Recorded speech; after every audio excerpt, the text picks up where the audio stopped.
My brother changed the locks on our mom's house during her funeral and moved in claiming it as his right. I found out the will said otherwise, took legal action, and carried out mom's final wish. My mother lived in the same house for 35 years. The one where me, my brother Dean, and sister Amy grew up. When she got sick with cancer, we took turns taking care of her. Well, Amy and I did. Dean showed up twice in 6 months, both times asking Mom about her will and if the house was paid off. Mom would change the subject and he'd leave angry. Amy drove from 3 hours away every weekend to help with chemo appointments. I moved back into my old room temporarily to handle nights when Mom couldn't sleep from the pain. Dean lived 20 minutes away and couldn't be bothered unless it was about money. The last time he visited Mom was barely conscious, and he spent the whole time going through her filing cabinet looking for bank statements. When Mom passed on a Tuesday morning, I was holding her hand while Amy sang her favorite hymn. Dean didn't answer his phone until we'd already called the funeral home. His first question wasn't about arrangements or how we were doing. He asked if Mom had left any instructions about the house. At the funeral planning, while Amy and I picked flowers and music, Dean kept asking about the estate lawyer's contact information. He said we needed to be practical about assets. The funeral director looked disgusted. Amy told Dean to show some respect, and he said he was just trying to handle things like Mom would want. We had the service that Friday morning. Dean showed up late in jeans and left early, saying he had something urgent to handle. Amy gave a beautiful eulogy about Mom's kindness. I read her favorite poem. Dean sat in the back texting. We thought he was just being his usual selfish self. After the burial, everyone went to Amy's house for the reception since she'd coordinated all the food and Mom's friends knew the address. Dean said he couldn't make it. Something about a work emergency. We were honestly relieved he wouldn't be there to make everyone uncomfortable with his money questions. About 2 hours into the reception, Amy's neighbor called her. She lived 2 streets over from Mom's house and saw a locksmith truck in the driveway. Amy tried calling Dean, but he didn't answer. I drove over immediately while Amy stayed with the guests. When I got there, Dean was directing some moving guys who were carrying his furniture into Mom's house. The locks were already changed and he had new keys on his belt. I asked what he was doing, and he said he was moving in. He said possession was 9/10 of the law, and since Mom didn't have a will, the house would go to whoever was living in it. He actually said I should have thought of it first if I wanted the house. The locksmith was packing up and looked uncomfortable when I said our mother's funeral was literally still happening. Dean told him it was fine that he'd inherited the property. When I tried to go inside, Dean blocked the door and said it was his house now. He'd already moved his clothes into the master bedroom. Mom's bed wasn't even cold, and he'd thrown her quilts in the hallway. Her medications were swept into a garbage bag by the door. Her photos were stacked on the floor so he could hang his flat-screen TV. He'd clearly researched this. He'd planned it while Mom was dying. That night, Amy and I went to Mom's lawyer, even though it was after hours. We'd called him urgently, and he met us at his office. We explained what Dean did and asked about the estate process. The lawyer started laughing. Not a mean laugh, but like he couldn't believe what he was hearing. He asked if Dean really thought Mom didn't have a will. We said Dean had been asking about it for months and Mom always changed the subject. The lawyer pulled out Mom's file. She'd updated her will a year ago when she got diagnosed. The house wasn't going to any of us. She'd left it to her church with instructions to sell it and use the money for their homeless shelter program. She'd written a letter explaining that Dean only cared about money so he'd get none. Amy and I were each getting $50,000 from her life insurance, plus all her personal belongings that were already moved to a storage unit she'd secretly rented and given us keys to. Dean got nothing except a note saying she forgave him for being heartless but wouldn't enable it. The lawyer called the church's attorney that evening. By Monday morning, Dean was served with eviction papers. Then the church discovered something in the house after the eviction. Clayton called my cell around 7 on Monday evening. I was heating up leftovers from the funeral reception when his name popped up on my screen. He asked if Amy and I could come to his office first thing Tuesday morning because the church's property inspector found something during the post-eviction walkthrough. His voice had this weird mix of amusement and disgust that made my stomach twist. He wouldn't tell me details over the phone, but said we needed to see this ourselves. I called Amy right after, and she agreed to drive down that night so we could go together in the morning. Neither of us slept much wondering what they'd found. We pulled into Clayton's parking lot at 7:55 Tuesday morning. Mackenzie Barker from the church was already in the conference room when we walked in. She had a thick folder sitting on the table in front of her, and she looked angry in a way that seemed professional, but personal too. Clayton gestured for us to sit down, and Mackenzie opened the folder without any small talk. She spread photos across the conference table in neat rows, like she was laying out evidence for a trial. The first thing I noticed was Mom's bedroom looking completely different. There were 3 separate keypad locks installed on bedroom doors. Cheap furniture I'd never seen before. Generic wall art from discount stores. Mackenzie explained that Dean had been running an illegal Airbnb operation out of Mom's house for at least 4 months. My brain couldn't process what she was saying at first. Amy grabbed my hand under the table and squeezed hard. Mackenzie kept pulling out more photos showing how Dean had converted 3 bedrooms into rental units with those separate locks. He'd advertised the place online as a charming family home experience and charged guests $200 per night. The listing photos showed Mom's living room staged with throw pillows and fake plants. Her kitchen had been cleared of all her personal items and set up like a vacation rental. There were professional photos of the backyard with captions about peaceful suburban retreat. Dean had turned our childhood home into a business while Mom was dying in the hospital. The photos showed every room transformed into generic rental space. Mom's reading chair was gone from the corner where she'd sat every evening. Her collection of ceramic birds had been packed away. The walls where family photos hung for 30 years were bare except for cheap landscape prints. Mackenzie flipped to another section showing the actual listings online. Dean had created a whole fake host profile with a made-up story about the property. He'd written descriptions about the home's warm atmosphere and family-friendly environment. Reviews from guests talked about the comfortable beds and well-stocked kitchen. People had been sleeping in Mom's house using her things, living in her space while she was too sick to know. Amy started crying quietly next to me. I felt this cold rage building in my chest that made it hard to breathe normally. Mackenzie pulled out printed booking records they'd found hidden in boxes in the garage. The records showed Dean had made over $30,000 renting out Mom's house to strangers. The booking started in March, right after Mom's cancer diagnosis, when she began spending more time in the hospital for treatments. He'd been doing this for 4 months while Amy drove 3 hours every weekend to help with appointments. While I moved back home to take care of Mom at night, while we were exhausted and scared and watching her fade away, Dean was collecting cash from tourists who wanted a cheap place to stay near the downtown area. The record showed he'd had guests almost every weekend from March through June, sometimes multiple guests at once in different bedrooms.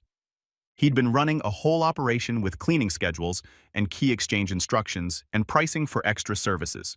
I felt sick looking at the numbers and dates. July was when Mom's pain got really bad and she couldn't sleep through the night anymore.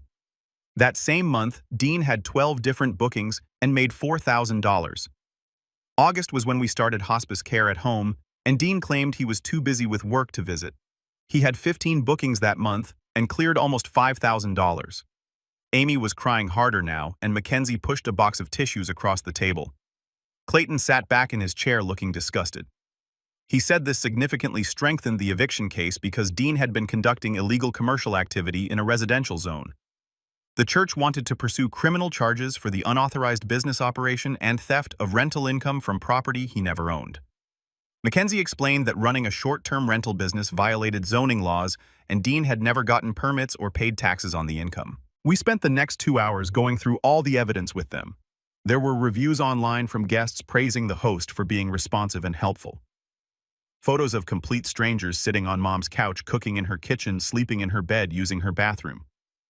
One couple had posted pictures of their anniversary dinner at Mom's dining room table with candles and wine.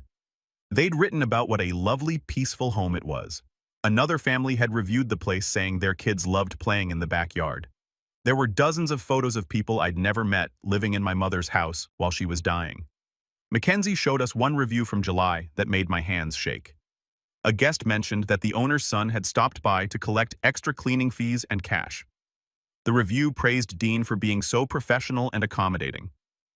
Dean had been physically going to the house during Mom's final months to squeeze every possible dollar out of the rental operation. He'd been there taking money from strangers while refusing to visit Mom at the hospital 20 minutes away. Clayton said he was filing additional legal motions that afternoon to freeze any assets Dean had received from the illegal rentals. If we could prove he'd been operating a business on property he didn't own, he'd have to return every cent, plus penalties and fines. The church was also reporting him to the IRS for unreported income and to the county for zoning violations. Mackenzie gathered up all the photos and documents back into her folder. She apologized for having to show us something so upsetting, but said we needed to know the full extent of what Dean had done. Clayton walked us out to the parking lot and promised to keep us updated on the legal proceedings. Amy and I sat in my car for 10 minutes before either of us could speak. Finally, Amy said we should go see the house ourselves now that Dean had been evicted. The church had changed the locks again and given us keys since we were executives of the personal property Mom had left us.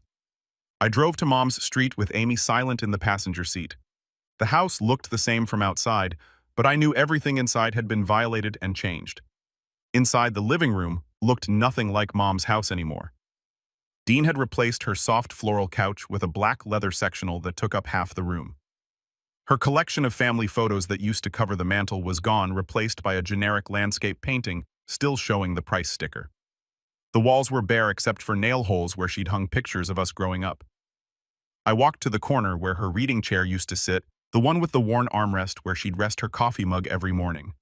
Empty space now, just carpet indentations showing where furniture used to be. Amy opened the hall closet and found it stuffed with folded sheets and towels, all brand new with tags still attached. Dean had bought everything in bulk for his rental guests. We moved through the kitchen where Mom's ceramic mixing bowls were replaced with cheap plastic containers. Her spice rack was gone. Her cookie jar, shaped like an apple that Dad bought her on their anniversary, was nowhere in sight. Amy started opening drawers and cabinets, finding nothing but basic utensils and plain white dishes. Everything that made this place Mom's home had been erased. The basement stairs creaked the same way they always had. At least Dean hadn't changed that. But downstairs looked like a storage facility. Boxes stacked against walls with labels like linens and kitchen supplies. In the far corner near the water heater, I spotted black garbage bags tied shut. Amy went over and opened the first one. She pulled out Mom's wedding album, the white leather cover stained with something dark. Inside were photos of Mom and Dad on their wedding day, Mom looking so young and happy. The album had been shoved in with old newspapers and what looked like food wrappers. Amy was crying again as she dug deeper into the bag. Dad's military medals from Vietnam were loose at the bottom. The ribbons tangled and torn. His bronze star was scratched like someone had stepped on it. Mom kept these in a special display case in her bedroom. Dean had thrown them away like trash. The second garbage bag held Mom's book collection. She loved old books and spent years finding first editions at estate sales. Her copy of To Kill a Mockingbird, signed by Harper Lee, was bent in half. A first edition Catcher in the Rye had coffee stains on the cover. These books were worth thousands of dollars, and Mom treasured them more than anything except her family. Dean had stuffed them in garbage bags to make room for strangers. We carried the bags upstairs and set them by the front door. The master bedroom made me feel sick. Dean had removed Mom's bed, completely replacing it with a king-size platform bed with gray sheets. Her dresser was gone. Her nightstand was gone. The quilt her mother made her was nowhere in the room. New curtains covered the windows dark blue instead of Mom's yellow ones that let in morning light. On the wall where Mom kept photos of us as kids, Dean had mounted a flat-screen TV. But what caught my eye was a metal lockbox bolted to the wall inside the closet. It had a combination lock and looked new. Amy said she'd check the garage for tools to open it. I stayed in the bedroom looking at how completely Dean had erased our mother from her own space. 5 minutes later, Amy came back with a small key. She said she found it in the garage hanging on a pegboard with a label that said, "Master Bedroom." The key fit the lockbox. Inside were stacks of $20 and $50 bills bundled with rubber bands. We counted it twice to be sure. $4,200 in cash. Dean had been collecting money from his rental guests and hiding it in Mom's closet.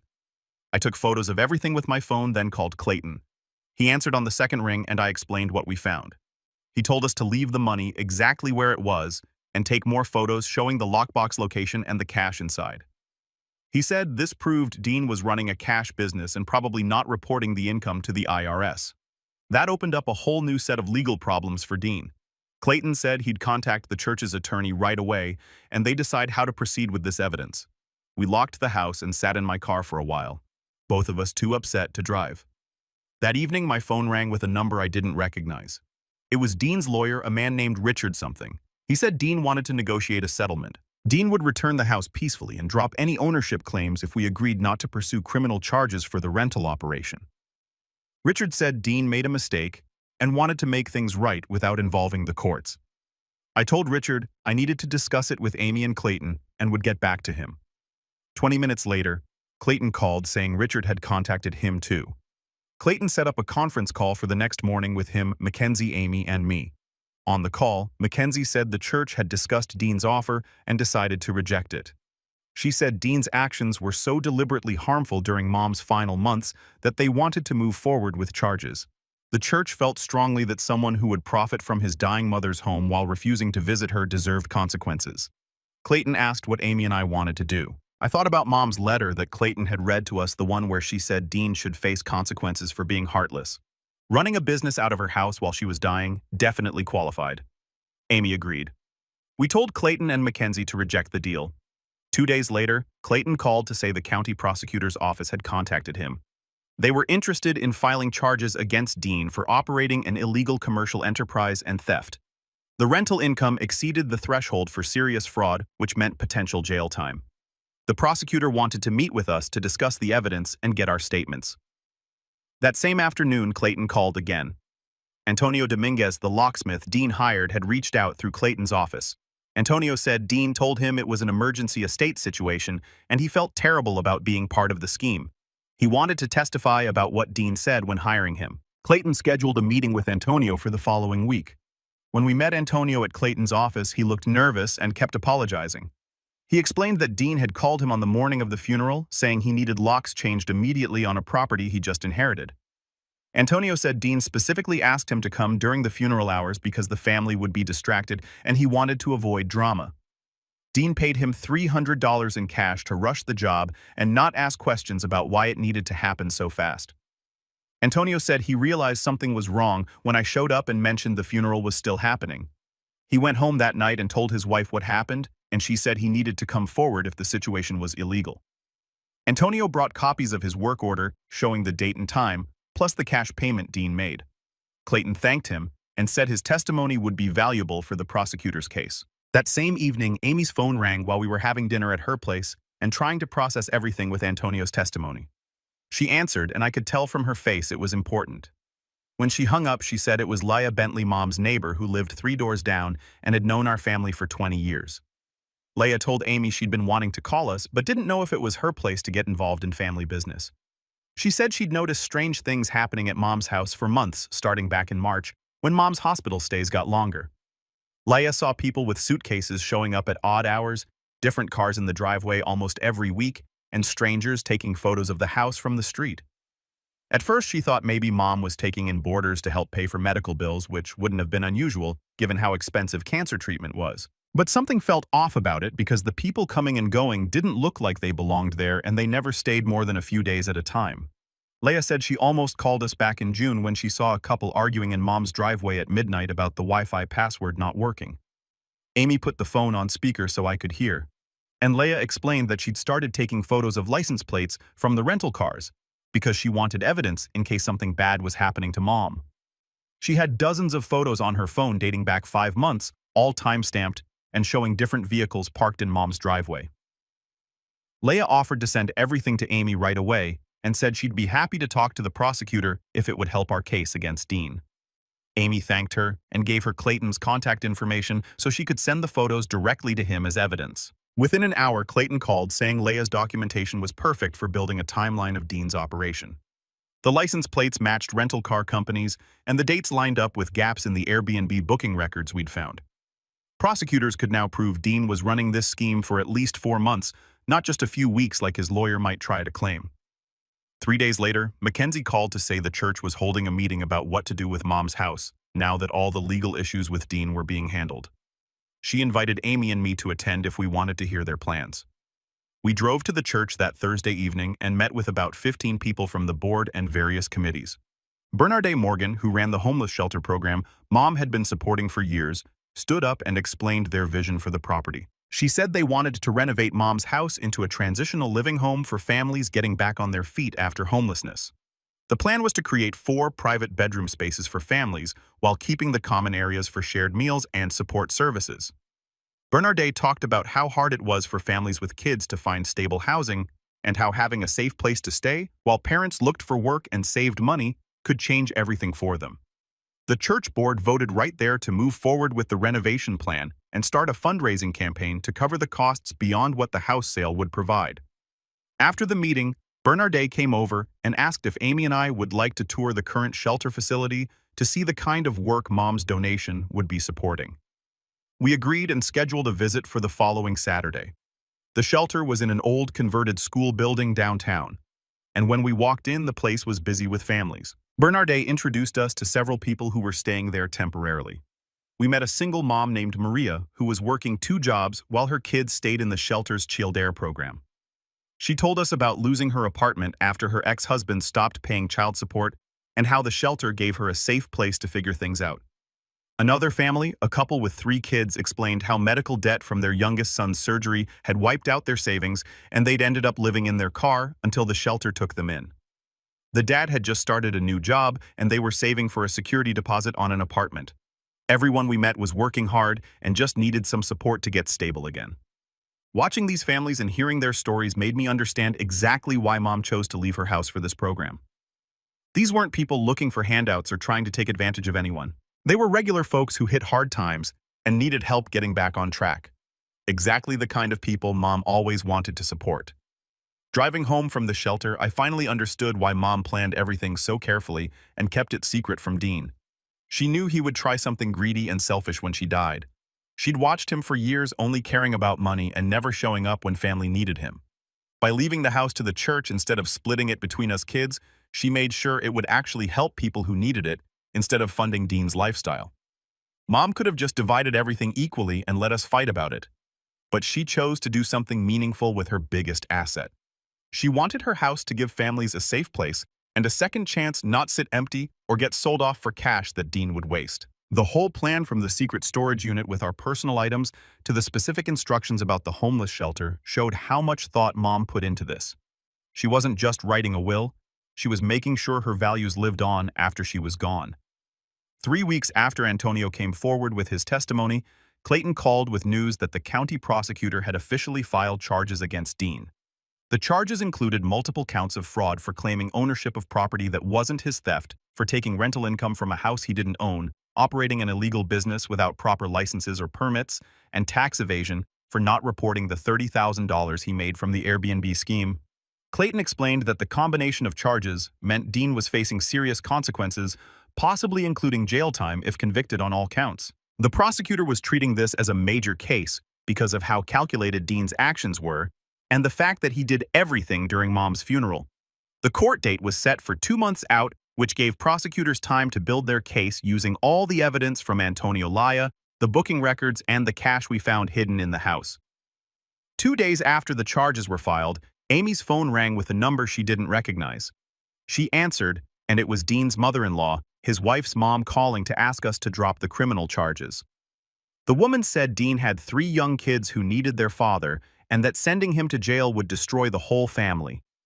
She tried to make us feel guilty by talking about Dean's children growing up without a dad and how hard it would be for his wife to manage alone. Amy stayed calm and told her that Dean should have thought about his kids before he committed multiple crimes during our mother's funeral. She explained that we didn't force Dean to run an illegal business out of Mom's house or lie about owning the property. Those were choices he made knowing he had a family to support, and now he had to face the results of those choices. The mother-in-law got angry and said we were being cruel and heartless. That family should stick together no matter what. Amy reminded her that Dean didn't stick with his family when Mom was dying and needed help, so he couldn't expect us to protect him now from his own actions. She said we weren't dropping the charges and hung up. The next week, Clayton called with more news about Dean's situation. He said Dean's wife had filed for separation and was moving back to her parents' house with the kids. Clayton heard this through Dean's lawyer during some procedural discussions about the case. Apparently, Dean's wife had no idea about the Airbnb scheme until the charges were filed and everything came out in court documents. Finding out that her husband had been that calculated and dishonest during a family tragedy was the final straw for her. She'd already been upset about Dean's behavior at the funeral and his refusal to help care for Mom during her illness. But learning he'd been running a secret business and planning to steal the house pushed her over the edge. Clayton said the separation would probably help Dean's wife in the long run because it showed she didn't support his actions and wasn't involved in the illegal activity. For Dean, though, it meant losing his family, on top of facing criminal charges. About a week after that, Clayton called again to tell us the IRS had sent Dean a letter requesting full documentation of all his income for the past 3 years. The tax agency wanted bank statements, receipts, and records of every dollar Dean earned or received during that time. Clayton explained this was standard procedure when someone was charged with tax evasion, but it could create huge problems for Dean beyond the criminal case. If Dean couldn't prove he'd reported and paid taxes on the Airbnb income, he'd owe back taxes plus penalties and interest on $30,000. The penalties for unreported income could double or triple what he actually owed. And the IRS didn't care about excuses or hard luck stories.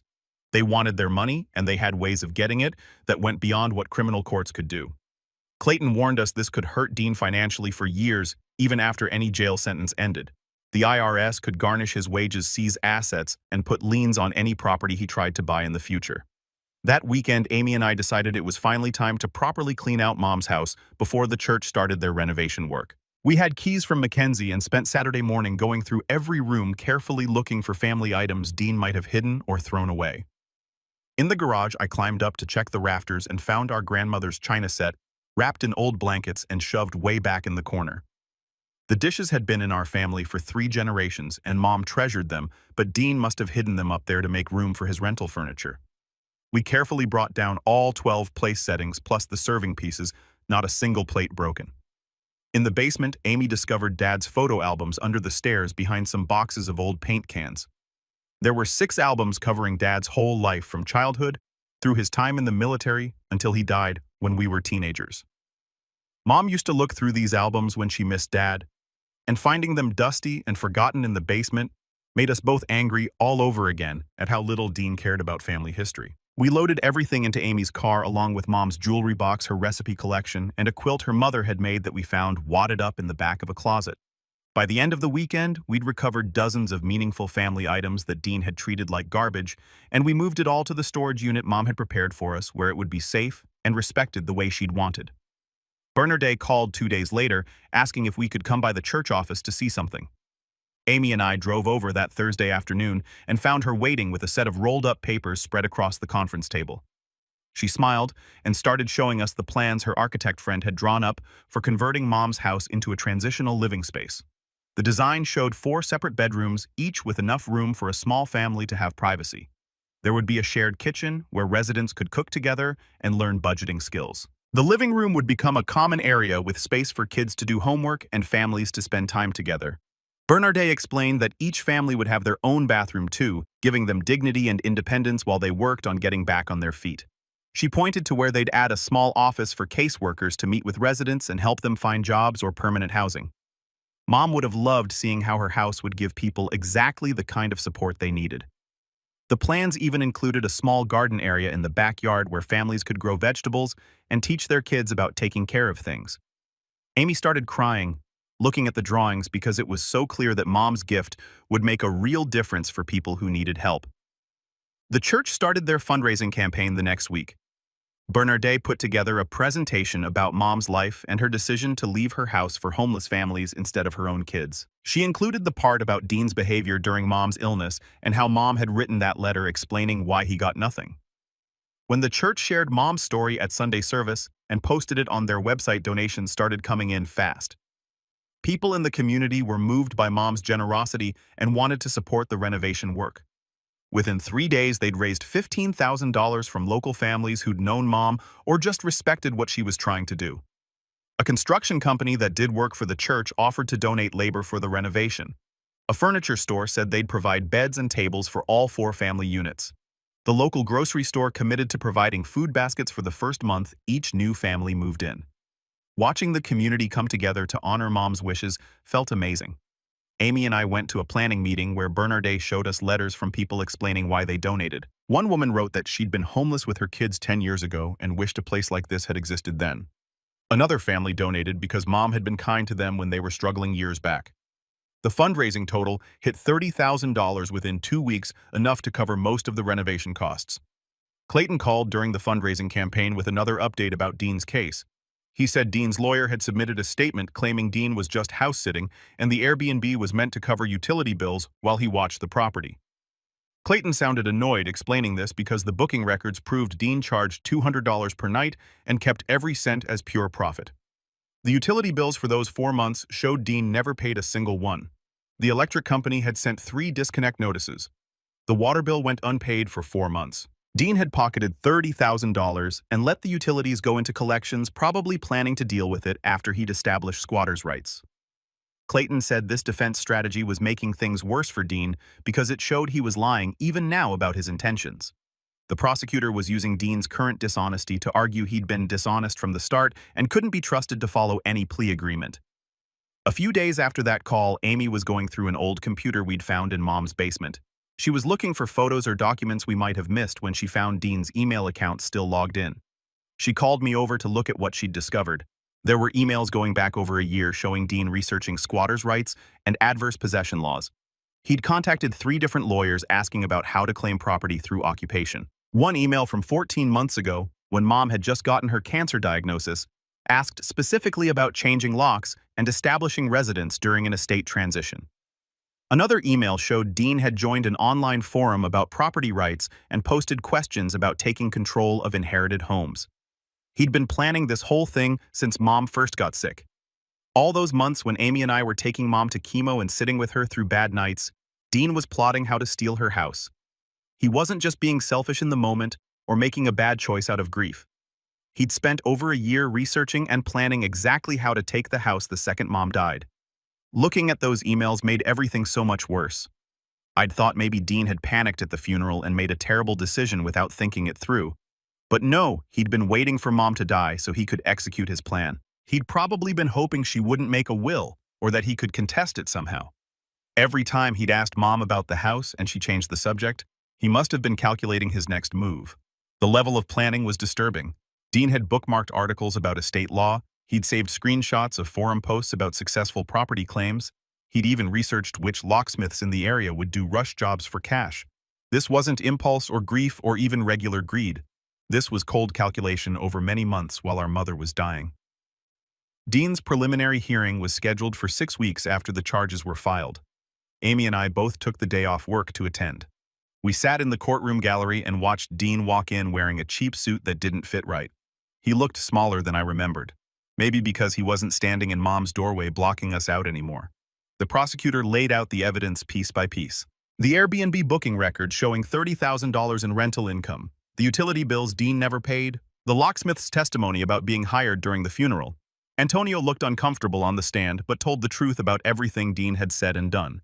The prosecutor showed the judge photos of Mom's belongings thrown in garbage bags and Dean's furniture moved into her bedroom. Then they brought up the emails Amy had found showing Dean's year-long planning. The prosecutor called it premeditated theft and fraud. Dean's lawyer tried to argue his client was just confused about estate law and made mistakes. But when the judge asked why someone confused about the law would research it for over a year before acting, the lawyer didn't have a good answer. Dean's lawyer spent 20 minutes trying to negotiate some kind of plea deal with probation and community service. He argued that Dean had 3 kids and no prior criminal record. He said jail time would hurt Dean's family more than it would help anyone. The prosecutor wasn't having it. She told the judge that Dean's crimes happened during his own mother's funeral, that he'd been planning them since she got her cancer diagnosis, and that he'd stolen $30,000 while his sisters were grieving. She said the deliberate nature of everything Dean did, plus his continued lying about his intentions, meant he needed real consequences. The judge listened to both sides and asked Dean directly if he had anything to say. Dean stood up and mumbled something about making bad choices and being sorry. It sounded fake even from across the courtroom. The judge didn't look impressed. The judge set bail at $50,000. Dean's face went white when he heard the amount. His lawyer asked for a reduction, explaining Dean didn't have that kind of money available. The judge said that someone who'd stolen $30,000 and run an illegal business should be able to post reasonable bail. She denied the reduction request. After the hearing ended, we learned through Clayton that Dean's wife's family refused to help with bail money. His friends apparently weren't willing to put up cash for someone who'd steal from his dying mother either. Dean had to use his own savings, probably a big chunk of what he'd made from the Airbnb scheme.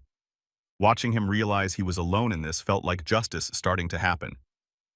The sentencing hearing came 4 months later after Dean pleaded guilty to avoid trial. Amy and I were both asked to give victim impact statements.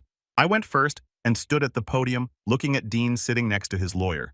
I talked about sleeping in the hospital chairs while Mom went through chemo treatments. I described holding her hand when she couldn't sleep because of the pain. I told the judge about coming home from the hospital exhausted to find Dean had changed the locks during Mom's funeral. Then I explained how we discovered Dean had been counting rental cash and researching property theft while Amy and I were watching Mom die. I said Dean had stolen more than money or property. He'd stolen our ability to grieve our mother properly. We'd spent weeks dealing with his crimes instead of processing our loss. I kept my voice steady and just stated facts, but I could see Dean looking down at the table the whole time. Amy went next and talked about Mom asking for Dean during her final days. She described how Mom kept hoping he'd visit and how she'd make excuses for why he was too busy. Amy told the judge that Mom died, still believing Dean cared about her, never knowing he was just waiting to steal her house. By the time Amy finished, several people in the courtroom were crying. Dean's lawyer stood up after we were done and tried one more time to argue for probation. The judge cut him off and said she'd heard enough. The judge sentenced Dean to 18 months in county jail plus 5 years probation. He also had to pay back all $30,000 from the rental income and do community service at a homeless shelter after his release. The judge said the sentence reflected the extraordinary callousness of Dean's crimes, committing fraud during his own mother's funeral and stealing from property that was meant to help homeless families. Dean's face went white when he heard 18 months. His lawyer tried to object, but the judge was done listening. The bailiff led Dean out of the courtroom in handcuffs, and he didn't look back at anyone. Amy squeezed my hand, and we both felt like Mom would have approved of the outcome. 2 weeks after the sentencing, Dean's wife called Amy. She said she was filing for divorce and wanted to apologize for not seeing what kind of person Dean really was. She explained she was moving back to her parents' house with the kids and wanted nothing to do with Dean after his release. She sounded exhausted and sad, like the whole situation had broken something in her. Amy told her we understood and didn't blame her for Dean's choices. The conversation lasted maybe 10 minutes and ended with her thanking us for being kind to her kids through everything. 4 months after Dean went to jail, Bernardet called to invite us to a dedication ceremony at Mom's house. The church had finished the renovation and turned it into a beautiful transitional living home for families. They'd repainted everything, updated the kitchen and bathrooms, and created 4 private bedroom spaces plus shared common areas. Bernardet said they were naming the program Na's House in Mom's honor. Amy and I drove over on a Saturday morning for the ceremony. The house looked completely different, but somehow still felt like Mom's spirit was there. The church pastor gave a speech about Mom's generosity and how her gift would help dozens of families get back on their feet. Then Bernadette unveiled a wooden sign by the front door that said, Na's House, with the date it opened. I started crying seeing Mom's name there, knowing she'd planned all of this, while we thought she was just avoiding Dean's questions about the will. After the ceremony, Bernardet introduced us to the first family moving in that afternoon. A single mother with 2 kids, maybe 7 and 9 years old, stood nervously in the living room, holding garbage bags with their belongings. Bernardet explained they'd lost their apartment after medical bills from the son's surgery ate up all their savings. The mother started crying when she thanked us, saying she'd been sleeping in her car with the kids for 3 weeks. She kept apologizing for crying, and I told her Mom would have loved seeing her house used exactly this way. The little boy asked if they really got to stay there, and his mom nodded, and watching his face light up made everything with Dean feel worth it. Amy and I met for lunch the next week to talk about what to do with our inheritance money. We'd each gotten $50,000 from Mom's life insurance, and it felt right to use some of it to extend Mom's generosity. We decided to establish a small scholarship fund at Mom's church for kids from families in transitional housing. The fund would help with school supplies, field trips, and other expenses that families struggling to get back on their feet couldn't always cover. We set aside $10,000 each to start it, and the church agreed to manage the applications and distributions. Bernardet said several families already in their housing programs would benefit immediately. Setting up the scholarship took about 3 weeks of paperwork and meetings with the church's finance committee. Once everything was official, I started thinking about how else I could stay connected to Na's House. I called Bernardet and asked if they needed volunteers. She said families often needed help with job applications and resume writing, since many of them had gaps in employment from their housing instability. I'd worked in human resources for 6 years, so this felt like something useful I could actually do. I started volunteering at Na's House once a month, usually on Saturday mornings. My first session, I helped a dad update his resume and practice interview questions. He'd been out of work for 8 months after losing his construction job and didn't know how to explain the gap to potential employers. We worked on framing it positively, and he got hired at a warehouse 2 weeks later. Connecting with the people Mom's gift was helping made me feel closer to her memory than visiting her grave ever did. 6 months after Dean's sentencing, his oldest daughter sent me a message on social media. She said her name was Sophie. She was 16 and she wanted to meet if we were willing. Her message explained she was ashamed of what her dad did, but didn't want to lose her whole family over his mistakes. She said her mom told her about Mom's will and the Airbnb scheme, and she understood if we wanted nothing to do with any of them. I showed the message to Amy, and we both agreed immediately that we should meet her. None of this was the kids' fault, and they deserved to know their grandmother's real legacy, not just their dad's crimes. We set up a coffee shop meeting for the following Saturday. Sophie showed up 15 minutes early looking nervous and picking at her napkin. She had Mom's eyes and smile, which hit me harder than I expected. We hugged her and told her right away that we didn't blame her for anything Dean did. She started crying and said she'd been so scared we'd hate her. Amy ordered us all hot chocolate and we spent 2 hours talking about Mom. Sophie said she barely remembered visiting Grandma's house because Dean never brought them around much. We told her stories about Mom's kindness, her terrible jokes, how she'd sneak candy to us when Dad said no sweets before dinner. Sophie laughed and cried and said she wished she'd known her grandmother better. Before we left, we exchanged phone numbers and promised to stay in touch. We started having monthly lunches with all 3 of Dean's kids after that first meeting with Sophie. The younger 2, Jake and Jenny, were 13 and 11. They were shy at first, but warmed up once we started sharing stories about Mom and showing them old photos on our phones. Jake looked exactly like Dean, but acted nothing like him. Sweet and polite and interested in everyone else's feelings. Jenny asked a million questions about what Mom was like and whether she'd known about Dad's plan. We told her honestly that Mom had known Dean only cared about money, which is why she'd left the house to the church instead. The kids deserved to know their grandmother's real legacy and understand that family wasn't just about blood. It was about showing up and caring about people. We took them to Na's house one Saturday so they could see what their grandmother's gift had created. Sophie cried again seeing the sign with Na's name on it. The kids met some of the families living there, and Jake asked a lot of questions about how the program worked. On the drive home, Jenny said she wanted to be like Grandma when she grew up helping people who needed it. 3 months after we started the regular lunches, Bernardet called with an update about Na's house. She said the program was exceeding all their expectations. 5 families had successfully transitioned to permanent housing after completing the program. They'd found stable jobs, saved up deposits, and moved into their own apartments. There was now a waiting list of 12 families wanting to participate. Bernardet said the church board was discussing opening a second location if they could find another property. She thanked us again for supporting the program and said Mom would be proud of how many lives her gift had changed. I thought about Dean sitting in county jail, knowing that Mom's house was helping exactly the kind of people he'd never cared about. The program was working better than anyone expected, and families were getting real second chances because Mom had chosen compassion over convenience. Every month when I volunteered at Na's house, I saw new faces and heard new stories of people rebuilding their lives. Mom's legacy wasn't the house itself or the money she'd left us. It was this ripple effect of kindness spreading out to touch dozens of families who just needed someone to believe they deserved a chance. A few weeks later, Bernardet called to say the local newspaper wanted to do a story about Na's house. The reporter spent an afternoon interviewing families who'd gone through the program and asked us questions about Mom's decision to leave her home for homeless families instead of her children. The article ran on the front page of the lifestyle section, with photos of the house and quotes from residents about how the program gave them stability when they needed it most. The headline read, "Local woman's final gift creates second chances," and focused on Mom's compassion and careful planning. Reading about Mom's values in print made me cry, but in a good way. The article mentioned Dean's attempt to steal the house during the funeral, which brought new attention to the case and made his actions even more public. 10 months into Dean's sentence, his lawyer contacted Clayton asking if Amy and I would support early release after Dean served 1 year instead of the full 18 months. Clayton forwarded us the request, and we talked about it over coffee at Amy's house. We weren't opposed to Dean getting out a few months early if he'd shown real change, but we also weren't going to actively advocate for it. We told Clayton to let the lawyer know we had no objection to early release, but wouldn't write letters or speak on Dean's behalf. Dean needed to serve his full sentence and prove he'd learned something from the consequences of his actions. Clayton passed along our response, and we didn't hear anything more about it, which meant Dean would stay in county jail for the full 18 months.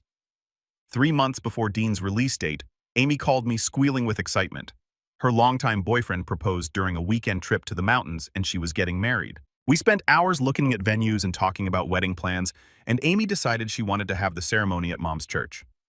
Having the celebration in the place Mom loved, right near the house, that was now helping people felt meaningful and right. We booked the church for a Saturday afternoon 6 months out and started planning everything. Amy asked me to be her maid of honor and said she wanted to keep the wedding small and focused on family who actually cared about each other. We didn't send Dean an invitation. Around the same time, I started seriously house hunting with my inheritance money. Mom's $50,000 gave me enough for a solid down payment on a small 2-bedroom place about 15 minutes from Amy's house. I found a cute ranch with a fenced yard and made an offer that got accepted within a week. Closing day felt surreal walking into the title company and signing papers that made me a homeowner. Every time I unlocked my own front door after that, I thought about Mom's careful planning and how she made sure Amy and I would be secure. She knew we'd use the money responsibly, while Dean would have just blown it on whatever he wanted. Standing in my own living room, I felt grateful for Mom's wisdom and the stability she'd given us, even after she was gone. Dean served his full 18 months and got released on probation with strict conditions. His first required community service assignment was at the homeless shelter that benefited from Mom's house sale, which seemed perfectly fitting. Bernardet told us Dean showed up for his shifts on time and kept his head down doing whatever tasks they assigned without complaint. He was required to complete 200 hours of service at the shelter, working in the kitchen and helping organize donations. The irony wasn't lost on anyone that Dean was now serving the exact people he'd never cared about in a program funded by the house he'd tried to steal. We heard through Dean's ex-wife's sister that Dean was working at a warehouse doing inventory and living in a small apartment on the other side of the town. His ex-wife had full custody of the kids with a court order, and Dean only got supervised visits twice a month at a family services center. The kids' grandmother supervised the visits because their mom didn't trust Dean alone with them yet. He was paying child support directly from his warehouse paychecks, and his probation officer checked in weekly to make sure he was following all the rules. It sounded like a hard, lonely life, but it was the life Dean had earned through his choices. 6 months after Dean's release, his oldest daughter reached out through social media, asking if Amy and I would come to her high school graduation. Despite everything with Dean, we wanted to support our nieces and nephews who did nothing wrong. We told her we'd absolutely be there and asked if she needed help with her graduation party. She said her mom was handling the party, but she really wanted us at the ceremony because we were the only connection she had left to her grandmother. Amy and I bought her a nice gift and marked the date on our calendars. The graduation was at the high school auditorium on a Thursday evening in May. At the graduation ceremony, we sat with Dean's ex-wife and her parents in the family section. Dean sat by himself several rows back, looking uncomfortable in a button-down shirt that didn't fit quite right. After the ceremony ended, we were congratulating his daughter outside when Dean approached us, carefully keeping his distance, like he wasn't sure if we'd talk to him. He thanked us quietly for staying in his kids' lives and said he appreciated that we didn't blame them for his mistakes. He looked tired and genuinely sorry, with dark circles under his eyes and a defeated posture. We kept the conversation brief and polite, telling him we hoped he was doing okay, then moved away to take photos with his daughter. It wasn't forgiveness exactly, but it also wasn't the anger we'd felt during the trial. 2 weeks after the graduation, Bernardet called to invite us to Na's house 1-year anniversary celebration. The program was hosting a community event with food tours of the facility and speeches from families who'd completed the program. 12 families had successfully completed the program in that first year, finding stable jobs and moving into their own apartments. The church board was so impressed with the results they were considering opening a second location in a different neighborhood. Bernardet said the event was scheduled for a Saturday afternoon, and she hoped we could attend because the program existed because of Mom's gift. Amy and I arrived at the anniversary celebration to find the yard decorated with balloons and tables set up with food donated by local restaurants. Current and former residents mingled with church members and community supporters.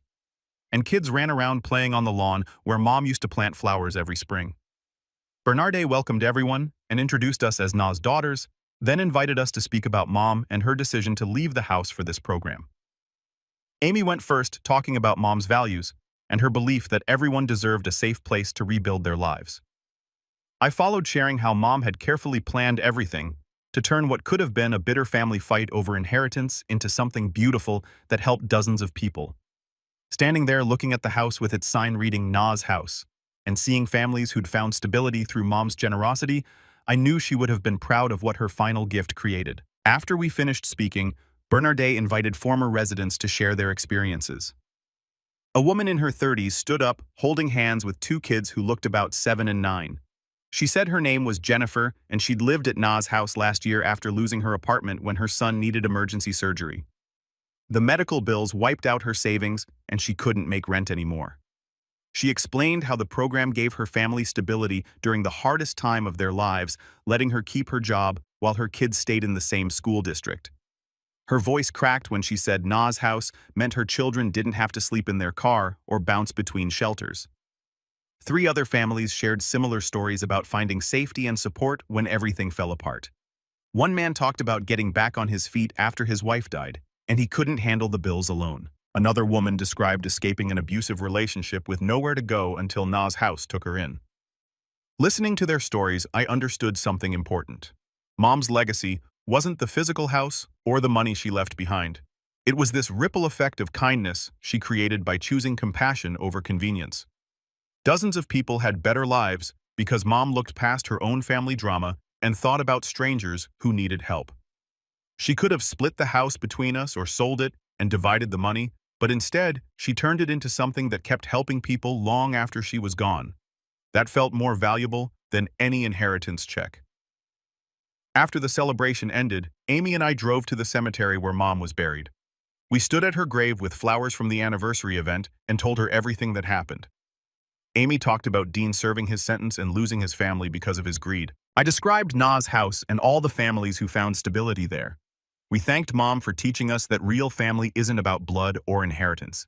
It's about love and doing right by others, even when it cost you something. Mom proved that by leaving her house to help strangers instead of feeding Dean's selfishness or making things easier for us. She taught us to think beyond ourselves. Driving home from the cemetery, I felt genuinely at peace for the first time since Mom died. Dean faced real consequences for what he did. Mom's house was helping people exactly like she wanted. Amy and I were building lives Mom would be proud of with the inheritance she carefully planned for us. The whole situation took almost 2 years to fully resolve, but it was worth the wait.